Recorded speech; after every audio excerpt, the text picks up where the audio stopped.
5 minute बकवास बनता है। ओहो सॉरी, ओए चश्मा नहीं ओए morning sir. Good morning. Good morning. Morning sir. Sir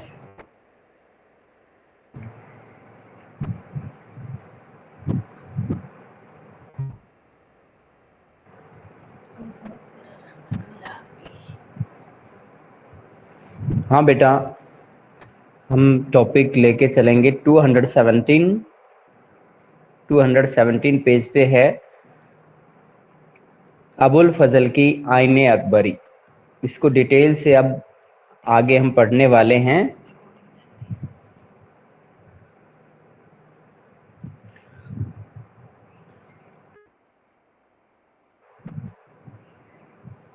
Usha दाइमा, good morning. कल आपने पूछा था कि बाबर का आप कह रहे थे 1519 में, वो 1519 में बेटा पहला सैन्य अभियान था इंडिया के खिलाफ, लेकिन वो कामयाबी उस समय नहीं मिली, पूरी तरह से कामयाब नहीं हो पाए। और एक्चुअल में जो कामयाबी मिली है वो 1526 में मिली है। ठीक है बेटा, वो आपकी गलत नहीं है, वो फर्स्ट एक्सपीडिशन था उसका इंडिया के खिलाफ। हाँ हाँ, सैन्य अभियान। अब हम आगे चलते हैं अबुल फजल की आईने अकबरी के विषय में। बहुत इंपॉर्टेंट बुक है। अगर कभी क्वेश्चन आईने अकबरी को सेंटर्ड करते हुए कोई शॉर्ट आंसर पूछ लिया जाता है, इस पे नोट कर लिखना आ जाता है, अबुल फजल की रचना के विषय में कुछ लिखना आ जाए तो इसके विषय में ही आपको बताना है। ये हमें काफी कुछ मुगल काल के विषय में बहुत अच्छी प्रामाणिक जानकारी हमें देती है, क्योंकि अगर हम इसको छोड़ देते हैं, बाकी अन्य चीजों पर विश्वास करें तो उतना ज्यादा वो इतना प्रासंगिक नहीं रह जाएगा जितना कि ये है। आईने अकबरी आंकड़ों के वर्गीकरण के एक बहुत बड़े ऐतिहासिक और प्रशासनिक परियोजना का नतीजा थी। यानी एक प्रोजेक्ट की तरह से इसको तैयार किया गया था।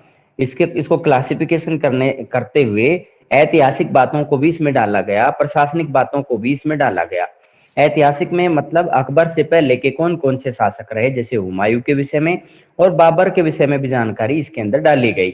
और प्रशासनिक परियोजना का मतलब होता है प्रशासन में कितने विभाग थे, उनका काम कैसे चलता था, सैन्य विभाग कैसे काम करता था, उसकी जानकारी हमें आईने अकबरी से मिलती है, जिसका जिम्मा बादशाह अकबर के हुक्म पर अबुल फजल ने उठाया था। अबुल फजल जो कि एक दरबारी इतिहासकार था अकबर का, उस अकबर ने उसको जिम्मा दिया था कि आप इस तरह का एक रिकॉर्ड तैयार करें, आईने अकबरी लिख के दिखाएं, इस तरह के एक प्रोजेक्ट पे काम करें। तो उसकी जिम्मेदारी अबुल फजल ने ले ली थी कि मैं करके दिखाऊंगा।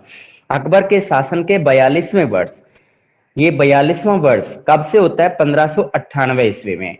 5 संशोधनों के बाद इसे पूरा किया गया। यानी जब अकबर के शासन के 42वां वर्ष चल रहा था तो यह 1598 ईस्वी हो चुकी थी, और उस समय इसमें 5 करेक्शन किए गए थे, होंगे उसके अंदर कुछ गलतियां होंगी, तो 5 संशोधन किए गए उसके अंदर, और उसके बाद इसको कंप्लीट कर माना गया। तो ये पूरा होने की डेट 1598 है।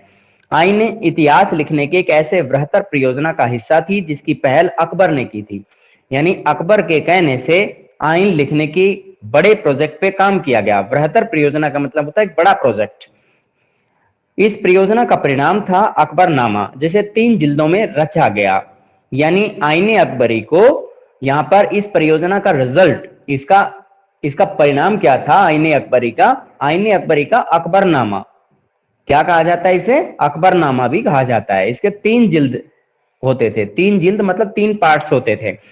पहले 2 जिल्दों ने ऐतिहासिक दास्तान पेश की, यानी इसके पहले के इतिहास को उन्होंने बताया कि अकबर से पहले कौन कौन से शासक रहे, उनको जीवन में किस तरह की कामयाबी मिली, कितना क्षेत्र इनका मतलब पहले उनके कब्जे में रहा है, नियंत्रण में रहा है, कैसा प्रशासन था, उसकी जानकारी हमें पता चलती है। तो ये पहले 2 पार्ट्स में, 2 जिल्दों में इस तरह का विवरण है ऐतिहासिक दास्तान। और इन हिस्सों पर हम अध्याय 9 में ज्यादा करीबी नजर डालेंगे। जो आपका चैप्टर नंबर 9 है उसमें ऐतिहासिक जो दास्तान है आईने अकबरी की, उनके अंदर ज्यादा विवरण उस चैप्टर में मिलेगा। और जो तीसरी जिल्द है वो आईने अकबरी है। अब हम पूरा कंप्लीट भी इसको आईने अकबरी बोल देते हैं।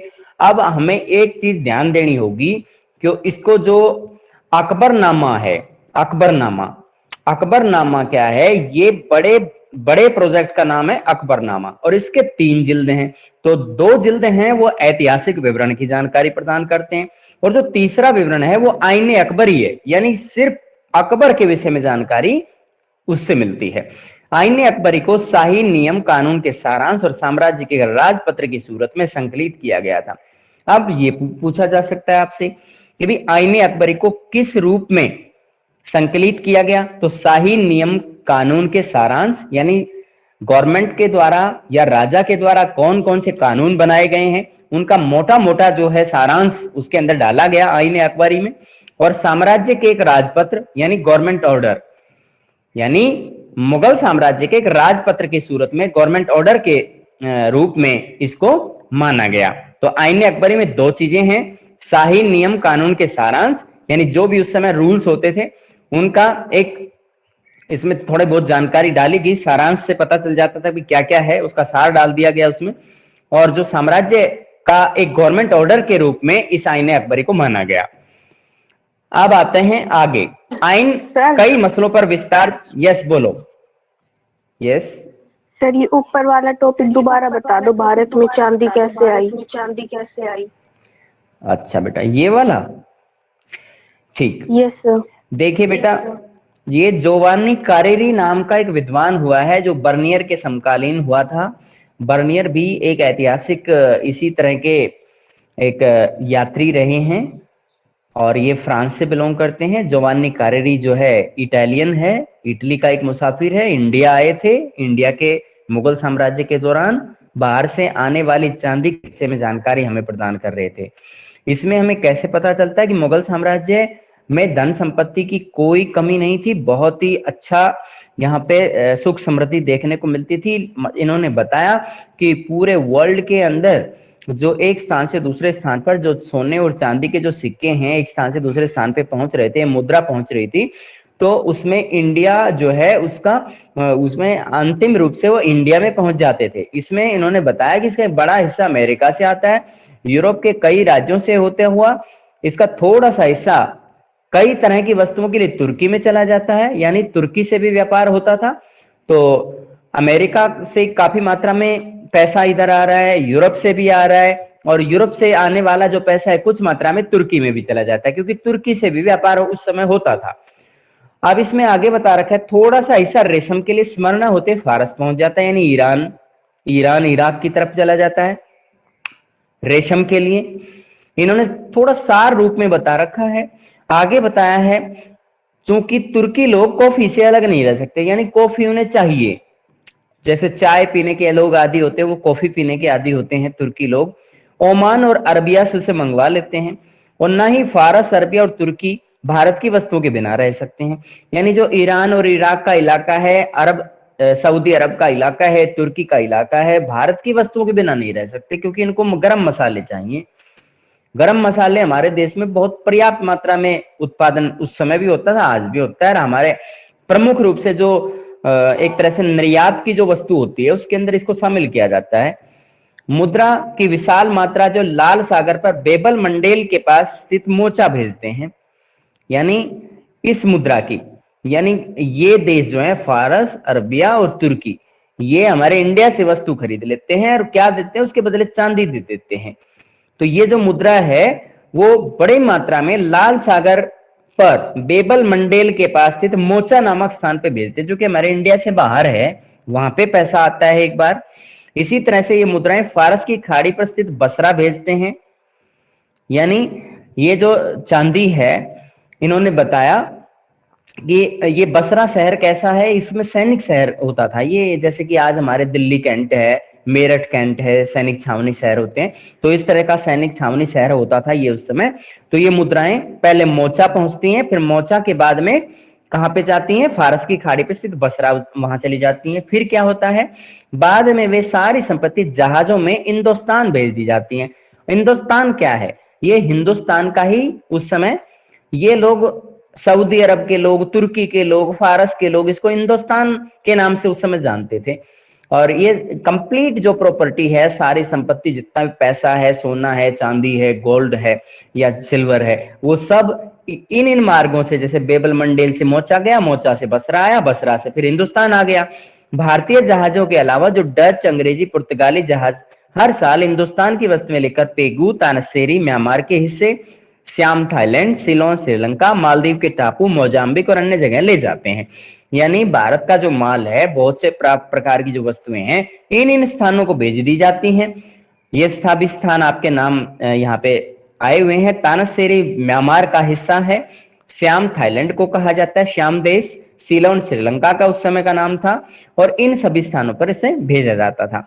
इन जहाजों को निश्चित तौर पर सारा सोना चांदी जो है इन देशों से लेकर वहां हिंदुस्तान पहुंचाना पड़ता है। यानी अंतिम रूप से हमने पूरा ये पैराग्राफ पढ़ लिया, किसी ना किसी तरीके से जो संपत्ति है, यानी जो सोना चांदी है या गोल्ड है, किसी भी तरीके से हमारे इंडिया में लास्ट में पहुंच ही जाता है। तो जहाजों के माध्यम से ये हमारे इंडिया में आ रहा है। वो सब कुछ जो डच लोग जापान की खानों से हासिल करते हैं, मान लीजिए जो डच कहाँ के लोगों के होते हैं, हॉलैंड के लोगों को डच कहा जाता है। तो जो डच लोग हैं, जापान की खदानें जो हैं, यानी सोने की हैं, चांदी की भी है, तो उनसे जो खुदाई का काम होता है, काफी मात्रा में धातु प्राप्त करते हैं, तो देर सवेर कहाँ चली जाती है, ये हिंदुस्तान को चला जाता है, क्योंकि उसका अंतिम उत्पाद इंडिया के पास पहुंचता है। क्योंकि इंडिया से भारी मात्रा में दुनिया भर की जरूरत की चीजें निर्यात की जाती थी, और उसके बदले में उस समय मुद्रा का प्रचलन सोना और चांदी की धातुओं से होता था। इस वजह से हमारे देश में चांदी का बहुत ही पर्याप्त मात्रा में बाहर के देशों से इंडिया में बहाव हो गया, यानी इंडिया के लिए हो गया। यहां से यूरोप को जाने वाली सारी वस्तुएं, चाहे वो फ्रांस जाएं या फिर इंग्लैंड जाएं या फिर पुर्तगाल जाएं, ये तीनों देश यूरोप के देश हैं। इन तीनों क्षेत्रों के लिए, यहाँ पर यूरोप के लिए जो भी चीजें हमारे इंडिया से जाती थी, सब नगद में खरीदी जाती हैं। यानी सब लोग पैसे देते हैं उसके, और वह नगद कहाँ पहुंच जाता है, हिंदुस्तान में रह जाता है। कहाँ रहता है, हिंदुस्तान। और इस तरीके से ये पता चल रहा है, जिस तरह से इसकी जो हेडिंग डाली गई है, हेडिंग में बेटा क्वेश्चन बनते हैं, याद रखिएगा, हमेशा हेडिंग से क्वेश्चन बनते हैं। तो भारत में चांदी कैसे आई, उसकी एक प्रोसेस यहाँ पे समझा रखी है।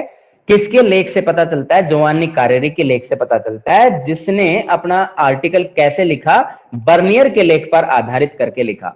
ठीक है बेटा। और हमारे देश में इस प्रोसेस के जरिए आप मेनली ये मान के चलो कि इंडिया से बहुत से देशों को ये इस तरह की जरूरतमंद चीजें निर्यात होती थी, और उसके बदले में मुद्रा हमारे इंडिया में किसी न किसी जरिए से पहुंच जाती थी। इन सभी स्थानों के नाम याद कीजिए, किस किस तरह की वस्तुएं भेजते थे, कैसे मंगवाते थे। अब हम आईने अकबरी पे आगे चल रहे हैं। देखिएगा, हमने यहां तक का पढ़ाया था। आइन कई मसलों पर विस्तार से चर्चा करती है। सेकंड पैराग्राफ, आइन किस किस तरह के मसलों पर विस्तार से चर्चा करती है, दरबार, प्रशासन और सेना का संगठन, राजस्व के स्रोत और अकबरी साम्राज्य के प्रांतों का भूगोल, लोगों के साहित्यिक, सांस्कृतिक और धार्मिक रिवाज। बताओ बेटा, इसमें क्या क्या चीजों पे फोकस किया गया है। अगर आपसे कहा जाता है कि आईने अकबरी में हमें मुगल साम्राज्य के विषय में विस्तार पूर्वक बताएं कि किस में क्या क्या जानकारी दी गई है, तो इसमें दरबार को एक्सप्लेन करोगे हेडिंग बना के, प्रशासन को करोगे, सेना के संगठन को करोगे, राजस्व के स्रोत को करोगे, अकबरी साम्राज्य के प्रांतों का भूगोल को करोगे, लोगों की साहित्यिक, सांस्कृतिक और धार्मिक रिवाजों को करोगे। तब जाकर के आपका ये लॉन्ग आंसर क्वेश्चन एक्सप्लेन कर पाओगे। और आपकी जो हेल्प बुक होती है उसमें डिटेल से बाकायदा हेडिंग बना करके इस तरह के क्वेश्चनों को एक्सप्लेन किया गया है, बहुत अच्छे से समझाते हुए, बिल्कुल साधारण लैंग्वेज में। आप उनकी भी हेल्प ले सकते हैं, बाकायदा इसमें पढ़ो तो बहुत अच्छी बात है, इससे भी पढ़ के आप एक्सप्लेन कर सकते हैं, कोई दिक्कत नहीं। तो अकबर की सरकार तमाम विभागों और प्रांतों को उस समय सूबों के नाम से जानते थे। सूबे क्या होते हैं बेटा, प्रांत होते हैं, डिविजन्स होते हैं। इसके बारे में विस्तार से जानकारी देने के अलावा आइन इन सूबों के बारे में पेचीदे और आंकड़ेबद्ध सूचनाएं बड़ी बारीकी से साथ देती है।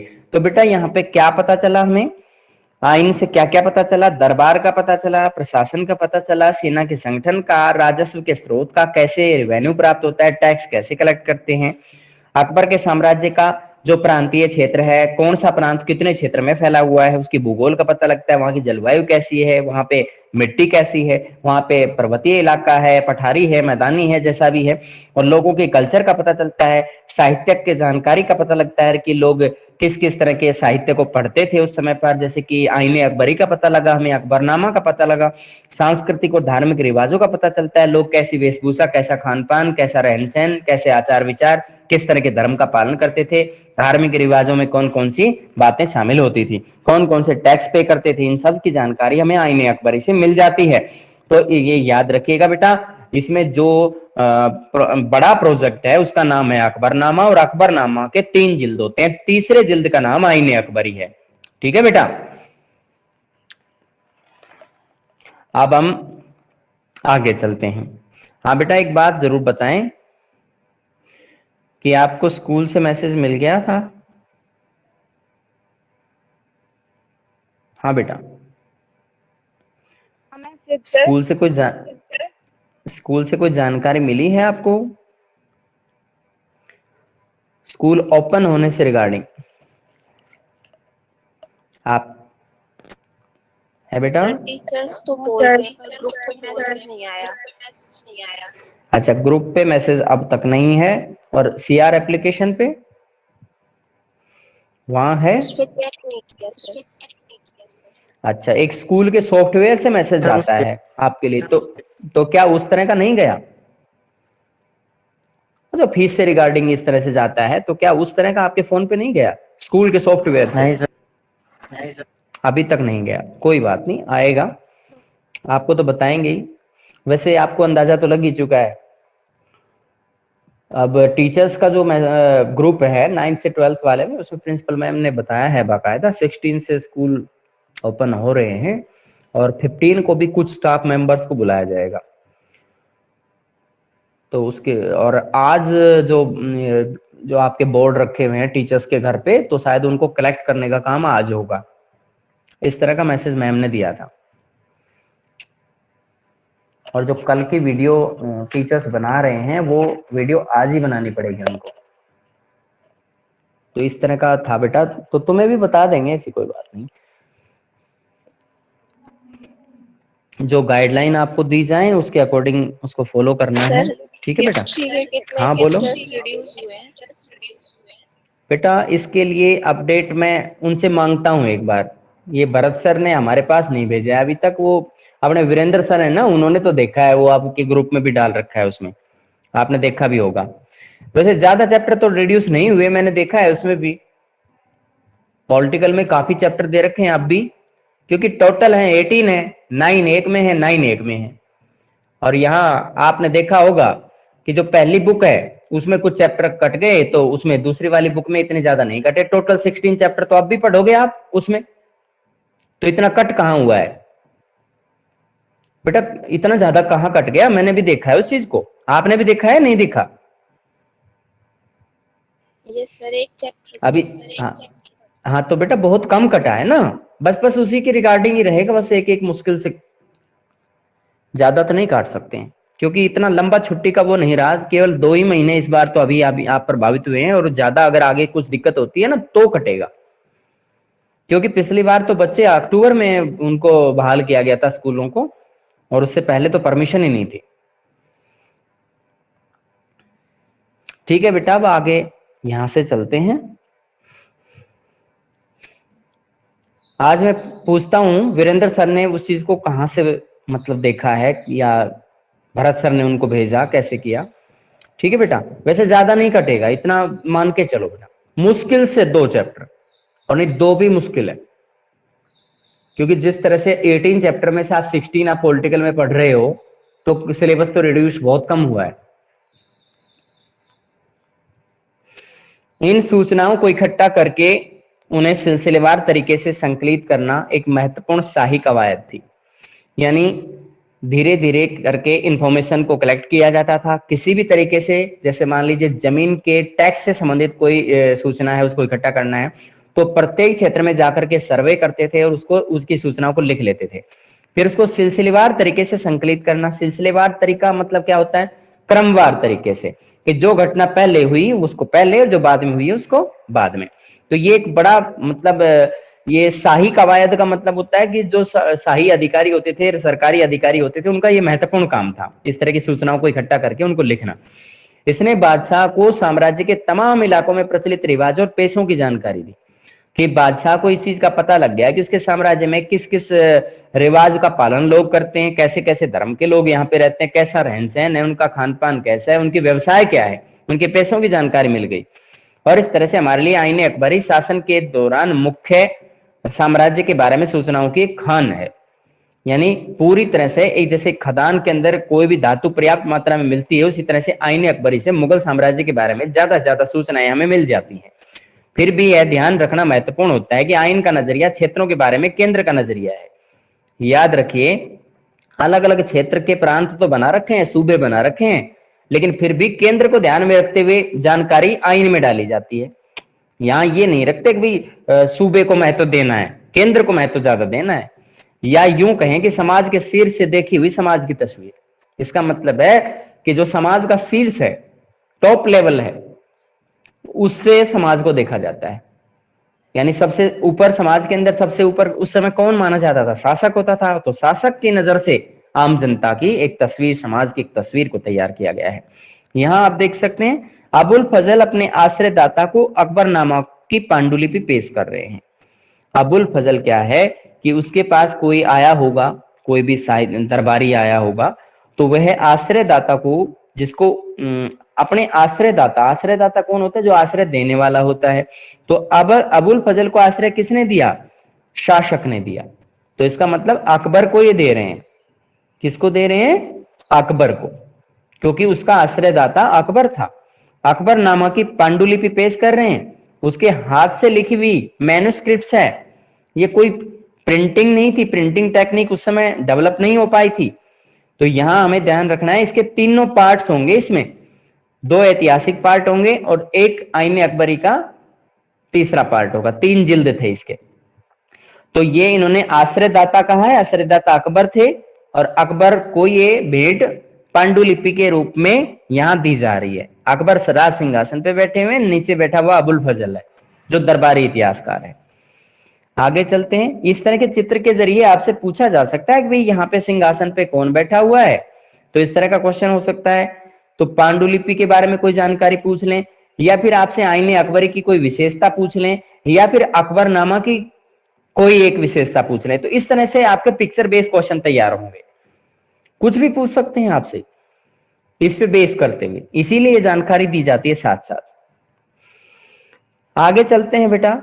आईन 5 भागों या दफ्तर का एक संकलन है। आईन के कितने पार्ट हैं? इन्होंने आईन के 5 भाग बताए हैं, जिसको दफ्तर कहा जाता है। क्या कहते हैं उसको? दफ्तर। जिसके पहले 3 भाग प्रशासन का विवरण देते हैं। फर्स्ट 3 पार्ट्स जो हैं वो एडमिनिस्ट्रेशन की जानकारी प्रदान करते हैं कि प्रशासन कैसा है, कैसे चल रहा है, कौन कौन अधिकारी टॉप लेवल पे हैं, उसके नीचे कौन कौन से अधिकारी हैं, कर्मचारी कैसे काम करते हैं, वो सब पता चल जाता है। मंजिल आबादी के नाम से पहली किताब शाही घर परिवार उसके रख रखाव से ताल्लुक रखती है। क्या नाम है सबसे? मंजिल आबादी। मंजिल आबादी क्या है? ये पहली किताब है। जो 5 भाग बताए थे, दफ्तर बताए थे आईने अकबरी के, तो उसके अंदर जो पहला है मंजिल आबादी, इसमें क्या मिलता है? पहली किताब में शाही घर परिवार यानी राजा का अपना घर परिवार के बारे में और उसकी रख रखाव की जानकारी मिलती है। दूसरा भाग, उसकी बुक का नाम क्या है? सिपाही आबादी। अंडरलाइन कर लीजिए, क्योंकि ये छोटे क्वेश्चन आपसे पूछे जाएंगे पेपर में, कुछ भी आ सकता है। मंजिल आबादी किसका नाम था? सिपाही आबादी किसका नाम था? इन बिटवीन क्वेश्चन होंगे, बिल्कुल डीप क्वेश्चन है ये, और बच्चे इस चीज का ध्यान नहीं देते, इस वजह से उनके नंबर कटते चले जाते हैं। इतना आसान नहीं है बेटा, चाहे वो आपका पॉलिटिकल हो या हिस्ट्री हो। पॉलिटिकल में इससे भी ज्यादा प्रैक्टिस करनी पड़ेगी आपको। हाँ, लेकिन हाँ इतना जरूर है बेटा कि जो पॉलिटिकल है वो अपना आज का हाल फिलहाल का कंटेम्पररी जो इश्यूज होते हैं हम उनको पढ़ लेते हैं, इसलिए वो थोड़ा याद जल्दी हो जाता है, कि वो समझ में जल्दी आ जाता है। इसमें क्योंकि हम हिस्ट्री पढ़ते हैं, इसमें शब्द ऐसे होते हैं कि वो हम रोजमर्रा की जिंदगी में उनका इस्तेमाल नहीं करते, इस वजह से बच्चों को लगता है कि ये थोड़ा हार्ड है। हार्ड नहीं है, आपने इसको समय नहीं दिया, इसको समझने की कोशिश नहीं की। पहली पुस्तक का नाम आईने अकबरी की पहला पार्ट, पहला दफ्तर जो है मंजिल आबादी, इसमें शाही घर परिवार उसके रखरखाव की जानकारी मिलती है। दूसरा पार्ट है सिपाही आबादी, इसमें सैनिक और नागरिक प्रशासन का पता चलता है। बेटा सैनिक प्रशासन कैसा होता है, जिसमें सैनिक का बड़े अधिकारी जैसे कमांडर वगैरह होते थे, उसके नीचे के सैनिक होते थे, सेनापति होते थे, उसकी जानकारी इसमें पता चलती है। नागरिक प्रशासन में नागरिक अधिकारियों के बारे में, जैसे कि जो आज के समय में आईएएस ऑफिसर्स होते हैं, तो इस तरह का नागरिक प्रशासन का पता चलता है। नौकरों की व्यवस्था के बारे में पता चलता है कि नौकर को क्या काम करना होगा, किस तरह के किस डिपार्टमेंट में काम करेंगे, सिपाही आबादी में जानकारी मिलती है। आपसे पूछा जा सकता है, क्वेश्चन ऐसे बनेगा इसमें कि नागरिक प्रशासन की जानकारी किस पुस्तक में मिलती है, इसका ऑप्शन बना देंगे मंजिल आबादी, सिपाही आबादी, या फिर आगे इनके और पार्ट्स के बारे में डाल देंगे जितने पार्ट्स हैं। तो उसके बारे में आपको फिर एग्जैक्टली जो आंसर होगा सिपाही आबादी का ऑप्शन सेलेक्ट करना है, ऐसे उसका जवाब ढूंढोगे आप। दोनों चीजें जानकारी याद रखिए, उससे अटैच जानकारी याद करिए। आप इनके नाम याद कर लोगे तो भी काम नहीं चलना, आपको नाम भी याद करना है, उसका काम क्या है वो भी याद करना है। अधूरी जानकारी प्राप्त मत कीजिए, पूरी जानकारी करोगे तो ही श्योर है कि आपको उसमें नंबर नहीं कटेगा। आगे चलते हैं। इस भाग में शाही अफसरों, मनसबदार, विद्वानों, कवियों और कलाकार की संक्षिप्त जीवनियां शामिल हैं। तो सिपाही आबादी में क्या क्या मिलता है, शाही अफसर जितने भी हैं, जो मनसबदार होते हैं, मनसबदार के बारे में मैंने बताया भी था, इनके मनसबदार छोटे भी होते थे, बड़े भी होते थे, सरकारी अधिकारी की तरह एक लोग काम करते थे, इनको वेतन मिलता था बाकायदा, इनको सैनिक भी मिलते थे इनकी सपोर्ट के लिए। विद्वानों, कवियों और कलाकार की संक्षिप्त जानकारी, इसमें जितने भी विद्वान होते थे समाज के अंदर, राज्य में, साम्राज्य में, कवि होते थे, उनके बारे में, कलाकारों के विषय में, उनके जीवन के बारे में जानकारी सिपाही आबादी से मिल जाती है। अब तीसरा, मुल्क आबादी। ये आबादी वर्ड है, इसमें मिटा हुआ है, आप अपनी बुक में देख सकते हैं, शायद आबादी ही है, मुल्क आबादी वह भाग है। ये तीसरा दफ्तर है जो साम्राज्य व प्रांतों के वित्तीय पहलुओं और राजस्व की दरों के आंकड़ों की विस्तृत जानकारी के बाद 12 प्रांतों का बयान देता है। इस खंड में सांख्यिकी सूचनाएं तफसील से दी गई हैं, जिसमें सूबों और उसके तमाम प्रशासनिक वित्तीय इकाइयों, सरकार, परगना और महल के भौगोलिक और स्थलाकृतिक और आर्थिक रेखा चित्र भी शामिल हैं। इसी खंड में हर प्रांत और उसके अलग अलग इकाइयों को कुल मापी गई जमीन और निर्धारित राजस्व की जमा भी दी गई है। अब ये जो पार्ट है ये बहुत महत्वपूर्ण है, क्योंकि इसमें राजस्व का पता लग रहा है, रेवेन्यू कैसे आता था, सरकार के पास पैसा कैसे इकट्ठा होता था। तो इस मुल्क आबादी में क्या जानकारी मिलेगी हमें, साम्राज्य की प्रांतों की वित्तीय पहलू, जो फाइनेंशियल इश्यूज होंगे उनका पता चलता है, राजस्व की दर का पता लगता है, कितना टैक्स ये लोग लेते थे उसके आंकड़े पता लगते हैं। तो इन्होंने बताया उस समय कितने प्रांत थे, 12 प्रांतों का बयान देता है।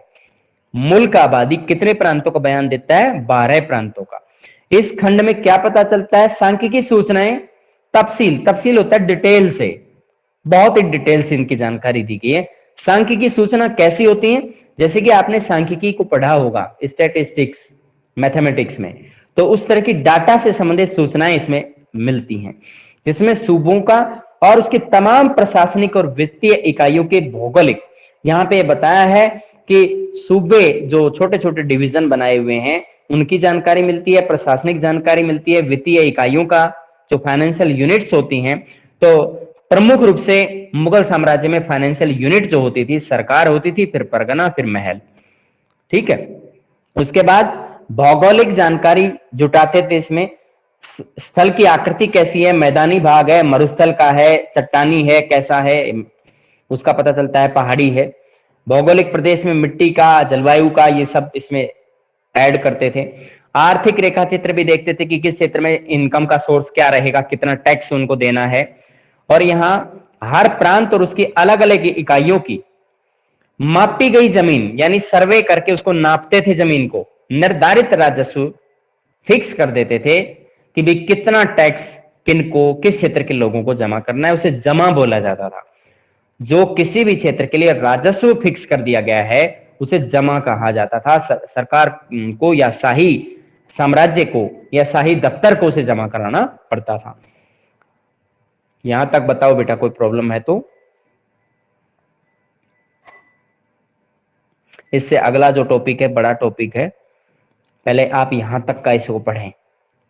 कोई प्रॉब्लम है तो बता सकते हैं किसी बच्चे को। सर धर्म सूत्र और मनुस्मृति में दोनों में क्या डिफरेंस है? धर्म सूत्र और मनुस्मृति, मनुस्मृति तो एक बेटा विधि ग्रंथ है, आदि विधि ग्रंथ, जो कि सबसे पहले इंडियन समाज के लिए यानी सनातन धर्म प्रथा के लिए लिखा गया एक कानूनी ग्रंथ है, जिसमें हमें रूल्स का पता लगता है, सामाजिक नियमों का पता चलता है। और धर्म सूत्र जो हैं वो बहुत बाद में लिखे गए हैं, और धर्म सूत्रों से हमें धर्म के बारे में, धार्मिक विषयों की जानकारी हमें पता चलती है। और धर्म सूत्र में ये भी पता चलता है कि जो समाज के अंदर जातियां हैं, या जो सबसे ऊंची जाति को किसको दर्जा मिलेगा, निम्न जाति को किसको मिलेगा, जातियों के क्या काम होंगे, सामाजिक संगठन का पता चलता है, उनकी आपस में संबंधों का, अंतर संबंधों का भी पता चलता है। तो ये है धर्म सूत्र, और ये जो है इनके अंदर योगदान है ब्राह्मणों का धर्म सूत्रों के अंदर। ठीक है बेटा। और मनुस्मृति में मनु के द्वारा लिखा गया है उसे, मनु नाम के एक बहुत ही ऐतिहासिक जो है, एक तरह से ऋषि मुनि की तरह रहा करते थे, उन्होंने इसे मनु ने लिखा है मनुस्मृति को। आदि विधि ग्रंथ है वो, लीगल रूल्स के लिए। सर एक बड़ी महाभारत का भी बता दो, महाभारत किसने लिखी थी? महाभारत बेटा उसका मुख्य भाग जो है, वो भाट सारथी के द्वारा लिखा गया है। वैसे कंप्लीट जो महाभारत है हम उसको क्या कह सकते हैं, उसको मुख्य कथा कह सकते हैं एक तरह से। मुख्य कथा भाट सारथी, और कंप्लीट के लिए वेद व्यासी, महर्षि वेद व्यासी। और वैसे अगर कोई ये पूछता है भी किसी क्या, गणेश जी ने लिखी अगर कोई, हाँ गणेश जी के द्वारा उन्होंने लिखवाई है, महर्षि वेद व्यास जी ने गणेश जी के हाथों से लिखवाया है। इस तरह का विवरण में विभिन्न, हाँ बोलो। टाइप में आ जाए कि महाभारत किसने लिखी और दोनों का नाम आ जाए तो किसका नाम लिखना है? हाँ नहीं, आपसे उसमें साफ साफ बताएंगे। अगर मूल कथा पूछते हैं तो भाट सारथी का, और कंप्लीट महाभारत के रचयिता कौन थे तो महर्षि वेद व्यास जी। महाभारत के रचयिता कौन थे तो उसमें महर्षि वेद व्यास जी। ठीक है। नहीं और अगर सर, गणेश जी का नाम आ जाए, गणेश जी का नाम नहीं, गणेश जी का नाम ही नहीं आएगा। गणेश जी का नाम कैसे आएगा बताओ? वो तो सिर्फ एक हमें किसी इंस्क्रिप्शन अभिलेख के जरिए ये बात पता चली है कि गणेश जी से लिखवाया है, क्या पता ना लिखवाया हो, उसकी कंफर्म जानकारी किसी के पास भी नहीं है। लेकिन हाँ इतना जरूर है, महाभारत के रचयिता महर्षि वेद व्यास जी थे। समझे या नहीं समझे? तो हमें उनका क्रेडिट मानना ही होगा। और अगर आपसे पूछा जाता है कि क्या महाभारत एक गतिशील ग्रंथ है, डेफिनेटली गतिशील ग्रंथ है। इसके अंदर जानकारियां जुड़ती रहती हैं। पहले माना जाता था मात्र 10,000 श्लोक थे, लेकिन धीरे धीरे बढ़ करके आज इनकी संख्या कितनी हो गई? लगभग 1 लाख से भी ज्यादा। महाभारत के रचयिता, जैसे कि मूल कथा के रचयिता भाट सारथी और कंप्लीट के रचयिता महर्षि वेद व्यास जी को मानते हैं, जो कि गणेश जी के द्वारा लिखवाया गया। ऐसा उदाहरण आप दे सकते हो, ना दे तो भी कोई बात नहीं, लेकिन इसमें ये बताइए कि ये गतिशील कैसे है। इसके अंदर भाईचारे का पता चलता है, आपसी, जैसे कौरवों का पांडवों का आपसी प्रॉपर्टी को लेकर विवाद हुआ, उन तरह की जानकारी को हम बता सकते हैं। द्रौपदी के चीर हरण का पता चल, इस तरह की बहुत सी बातों को हम इसमें बता सकते हैं, कुछ उदाहरण देते हुए समझा सकते हैं। ये गतिशील है डेफिनेटली। इसके अंदर नई से नई जानकारियां पता चलती हैं। उत्तरी भारत से लेकर दक्षिण भारत तक के क्षेत्रों के लोगों का योगदान इसमें रहा है। महाभारत का समालोचनात्मक संस्करण वी.एस. सुक्तांकर नाम के एक विद्वान के द्वारा तैयार किया गया था, जिसको इस कार्य को संपन्न करने में 40 वर्ष लगे थे, और उसमें कई विद्वानों का इसमें योगदान रहा है। ये आप बात बताएंगे उसमें। और ये गतिशील इसलिए, जैसे कि इसके अंदर चीजें जो हैं, या जो जिस तरह के संस्मरण इसमें जुड़ते रहते हैं, जिस तरह से पहले श्लोक कम थे, बाद में उसकी सामग्री है वो बढ़ती चली गई। इसको एक महाकाव्य कहा जाता है। इसमें गद्य भाग बहुत कम है, इसमें एक पार्ट है इसका उपदेशात्मक भी होता है, उपदेश देते हुए, जैसे गीता का उपदेश देते हुए महाभारत के अंदर जो भागवत गीता है वो इसका एक भाग है, महाभारत का एक भाग है भागवत गीता। कहीं आप सोचो कि वो एक अलग ग्रंथ है, नहीं, वो उसका एक सब पार्ट की तरह से है, जिसमें श्री कृष्ण अर्जुन को गीता का उपदेश देते हैं तो उसका उपदेशात्मक विवरण अलग होता है, आख्यान अलग होता है। आख्यान एक तरह से कहानियों का आलेख होता है, कहानी के जरिए उसको बताया जाता है कि किस तरह से ये बात घटित हुई थी, इस तरह से समझना है बेटा। इसको जब आप उसकी आपकी हेल्प बुक से भी थोड़ा बहुत मदद ले सकते हो, एनसीईआरटी की बुक में समझने की कोशिश करो, ये टॉपिक समझने के हैं, इतना हार्ड नहीं है। कोई भी बच्चा अपने माइंड में ये ना समझे कि ये तो चीज ऐसी है जैसे तो लैंग्वेज ही समझ में नहीं आ रही, बेटा ऐसा कुछ नहीं है, नॉर्मल बातें आपसे पूछी जाएंगी। और हिस्ट्री की एक ये खासियत रहती है कि जो क्वेश्चन आपके टेक्सटुअल उसमें एमबीडी की बुक में है या ज्यादातर आपके टेक्सटुअल क्वेश्चन आंसर्स होते हैं, उनकी लैंग्वेज ज्यादातर बदलते नहीं है, लेकिन बदल दे तब भी हम आपको उसके अकॉर्डिंग भी तैयारी करा रहे हैं, लेकिन फिर भी ज्यादातर क्वेश्चंस की लैंग्वेज बदली नहीं जाती है, इतना रहता है बेटा। इसके बारे में जैसे जो भी चैप्टर आप पढ़े तो उसके बारे में सबसे पहले मेन क्वेश्चन आंसर पढ़ने की कोशिश किया करो, सबसे ज्यादा मेन, ताकि उसका बेस आप तैयार कर लें और फिर उसके बाद में सारे क्वेश्चंस तैयार करो। फिर आपको काफी कुछ उसके चैप्टर के बारे में समझ विकसित हो जाएगी। और इस बार के लिए नवंबर दिसंबर के लिए जैसा कि फॉर्मेट बताया गया है, छोटे क्वेश्चन की तैयारी अपने माइंड में सेट कीजिएगा, छोटे क्वेश्चंस की, और फिर बेटा इस बहाने आप अगर शॉर्ट आंसर भी लॉन्ग आंसर भी पढ़ लेते हो तो आपके वो आगे भविष्य में काम आएंगे। एकदम से तो याद नहीं कर पाओगे, आगे एकदम से याद नहीं कर पाओगे ना उस चीज को, और फिर बड़े क्वेश्चन अगर आप याद कर लेते हो तो छोटे अपने आप कवर होते हैं। क्या ये जैसे कि इसमें बताया गया है कि गोत्रा ऑफ वुमेन की शादी के बाद वुमेन का मतलब सरनेम चेंज हो जाता था, पर जो सातवान हाँ, सातवान सास को इसके अपवाद में है, वे अपने हाँ बेटा ऐसा इसलिए था कि क्योंकि सारे के सारे समाज एक ही तरह के रीति रिवाज फॉलो नहीं करते थे, यानी सभी लोग धर्मसूत्रों के अनुसार जीवन जीना ठीक नहीं मानते थे। कुछ लोग ऐसे भी थे जो ब्राह्मण शास्त्रों को नहीं मानते थे, समझ गए, कुछ लोग ऐसे थे जो ब्राह्मण शास्त्रों को नहीं मानते थे, अपने ही गोत्र में शादी कर लेना, अपने जैसे महिलाओं के गोत्र जो हैं अपने पिता के नाम पे उनके गोत्र चल रहे हैं, तो ये सातवान शासकों को इसके अंदर शामिल किया गया है। ऐसा भी माना जाता था क्षत्रिय ही शासक होते थे, लेकिन बहुत ऐसे उदाहरण देखने को मिल जाते हैं, कोई जरूरी नहीं है क्षत्रिय ही शासक होते थे। एक आपके टेक्सटुअल क्वेश्चन आंसर में ये शामिल किया गया है बाकायदा ये क्वेश्चन कि क्षत्रिय ही शासक होते थे, आप इसको एक्सप्लेन करें, तो ये जरूरी नहीं है क्षत्रिय ही शासक थे। जैसे परशुराम का एग्जाम्पल दे सकते हो, कणव का शुंग वंश का शासन का एग्जाम्पल दे सकते हो जो कि ब्राह्मण थे। इस तरह के मौर्य राजवंश के बारे में हमें बौद्ध धर्म ग्रंथों में ये जानकारी मिलती है कि ये निम्न कास्ट के थे, जबकि दूसरे ग्रंथों से हमें ये जानकारी मिलती है धर्मसूत्रों से कि ये लोग ऊंची जाति के थे। तो ये जानकारी हमें काफी कुछ इसके बारे में जानकारी प्रोवाइड कराती है। और जे रही बात गोत्र की, तो गोत्र व्यवस्था जैसे कि अपने धर्मसूत्रों के अनुसार चलते हैं, ब्राह्मण शास्त्रों के अनुसार, तो उसके अनुसार तो बेटा अपने यानी स्त्री का अपने गोत्र को छोड़कर बाहर के दूसरे गोत्र में उसकी शादी करते थे।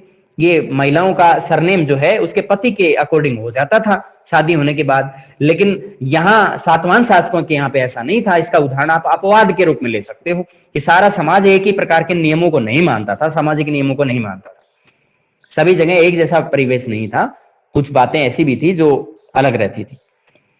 ठीक है,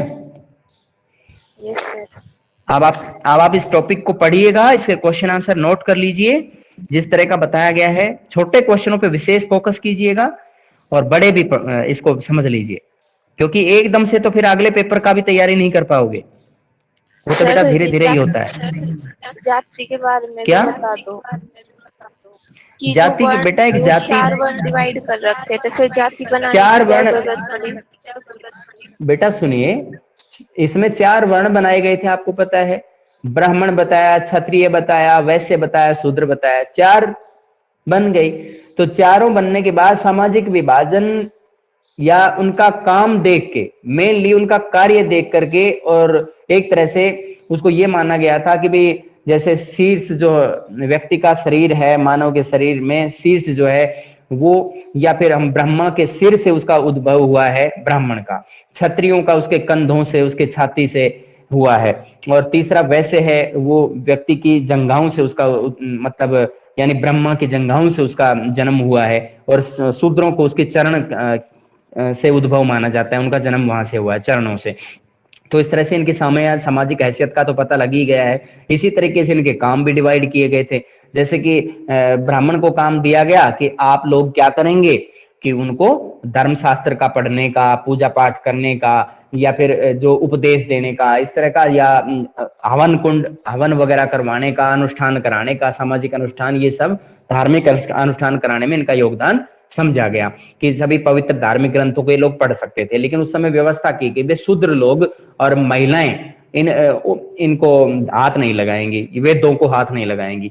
और दूसरा जो भाग था क्षत्रिय, तो क्षत्रियों के बारे में कहा गया कि ये युद्ध लड़ेंगे, शासन करेंगे। तीसरा वैश्य समुदाय था, ये व्यापार करने के लिए, ट्रेड के लिए। और शूद्र होता था इन तीनों वर्णों की सेवाओं के लिए।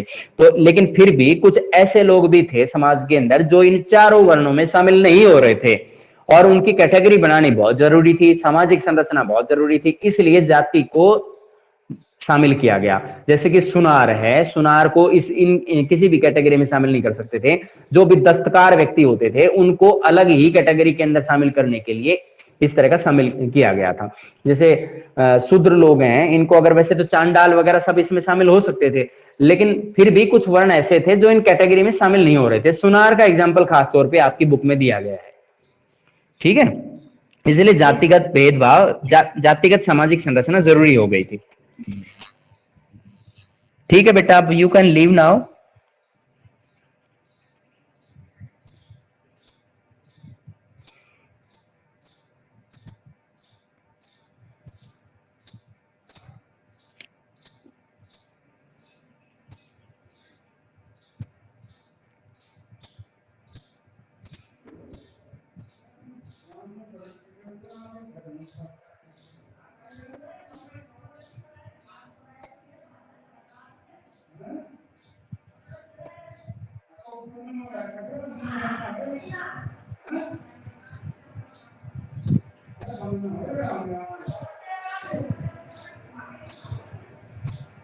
हाँ बेटा, लीव कीजिएगा।